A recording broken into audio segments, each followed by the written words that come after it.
Hey, what's going on, gang? It's EscoBlades here, bringing you another video commentary, and I'm tackling another demo. This time I'm playing Driver San Francisco on the Xbox 360. This is the multiplayer demo.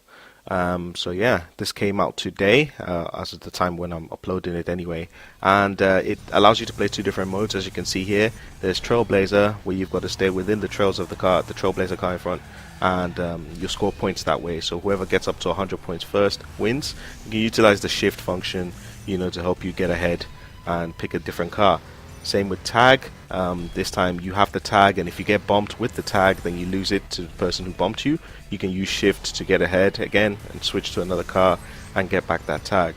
I'm going to be playing tag mode in this one, and in the demo you actually start with a qualifying round, which determines your grid position. So as you can see here, the speed qualifying round, you just have to drive as fast as possible, and I think that fills up your point meter, and whoever has the most points starts first, and so on. It just determines your grid position for the tag mode. I hadn't actually 100% grasped the concept of what the qualifying session was. I just thought I had to finish first. I didn't realize it was a case of actually driving fast. So you didn't necessarily have to. You just want to find some clear air and then just hit top speed, and you can build up your points there. So I was trying to get a jump here, and I wasn't 100% sure what I was supposed to be doing and stuff. It eventually clicked towards the end that I had to just be driving as fast as possible and not necessarily finishing first. And so I like the idea of the qualifying mode beforehand. It's a nice little it's a nice little way. It reduces the amount of griefing, because it's a case of I earned my grid slot and stuff. Ultimately with tag, if you play it well enough, it doesn't matter if you start fourth or first, as you're going to see. It's how well you play during the actual tag round and not necessarily where you start. You can obviously get an advantage if you get the tag first, if you start at first, but everyone's got the same abilities open to them and everyone can boost, so it doesn't really matter. Getting a good start is a lot more beneficial than in actual fact starting first, or starting fourth or whatever. So onto the tag round now. I think I qualified third, so I start third here, and as you've seen in the instruction video earlier, you just have to try and get the tag from the tagged car and then maintain that tag for as long as possible. First to 100 points will win, and so you gain points for every second that you've got the tag. And the use of shift is really ingenious, because obviously there's two different types of shift. There's the normal shift where you can manually control where you're going to shift to, and then there's the second type of shift, which is sort of a fast shift, when you press the right bumper. And what that allows you to do is basically shift to the nearest car to your objective. So in this case being the tagged car, if you just tap the right bumper, as you see here, it will put your crosshairs are going to go straight to the tagged car, and then you just want to quickly find the nearest car to it, and then you're able to possess that car. It does take some getting used to, and it can take a little bit of planning, because of course you have to try and time it properly so that you're right in the way of the tagged car. You don't want to be shooting too far forward, especially if you can see if they're going quite quickly. What you want to be doing is trying to intercept them or trying to possess the car and just touch them to steal the tag.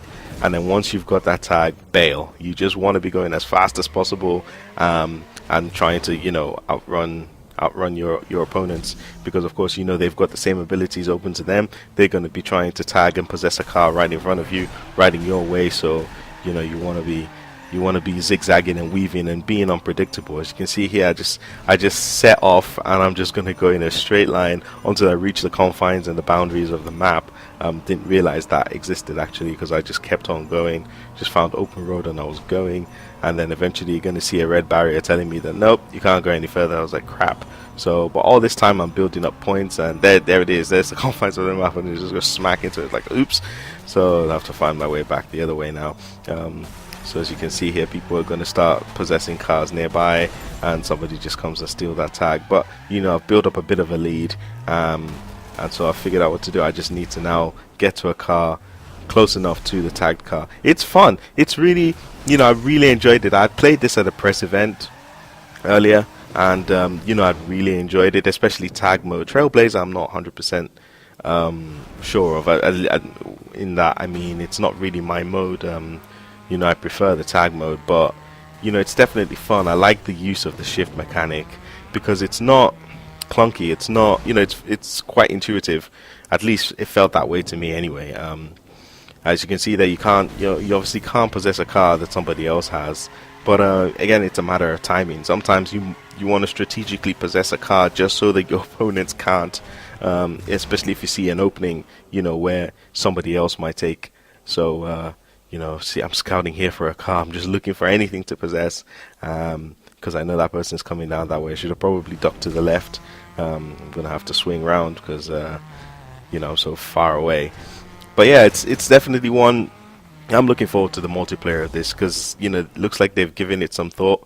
And since the press event that I played, actually, the fast shift has been worked on and tweaked, so it's a lot more responsive now. It was a bit slow when I played it at the press event, and the map didn't really, was a bit hard to control. But now it's considerably, it's more responsive. The fast shift works a lot better. Manual shift, I don't see many people using that much, unless like if it's a small map and you're in a small area, then yeah, it could prove useful. But on a large map like this, especially if you're trying to outrun people, you just want to be shifting as close to your target as possible. So you can see here I gain the tag back with some skill driving. With regards to the handling, it's not all cars felt the same, which is good. Which is one thing, if you're going to be a driving game, you're going to have different car characteristics and stuff. It's a bit loose, so most of the cars seem to either be rear wheel drive or very oversteery, and that's something you're going to have to compensate for very quickly. The learning curve's a little steep, but nothing that you can't handle. So and there's the boost function as well, which will speed your car up. If you've built it up in the bottom left hand corner, you can see that bar that tells you how much boost you've got. I think that also controls your ability to shift as well. So you just want to have performing actions like having the tag, for instance, is going to build that bar up as well as your points. So it's definitely something I would recommend you guys go and try. Definitely a lot of fun, and it's great game to play with friends and stuff. So go check it out. It's under a gig actually, the demo. So it's a pretty small download. So definitely go check it out. Kudos to Ubisoft for this. It's looking like it's going to be a lot of fun, and I believe the game is out very soon. It's out at the end of this month, if I'm not mistaken. So that's a look at the tag mode. I'll be trying the Trailblazer mode hopefully later, and if I can bring you a video of that, I will. So that you can see how that plays as well. But anyway, this is me signing out for now. Take care, stay safe as always, and bye bye.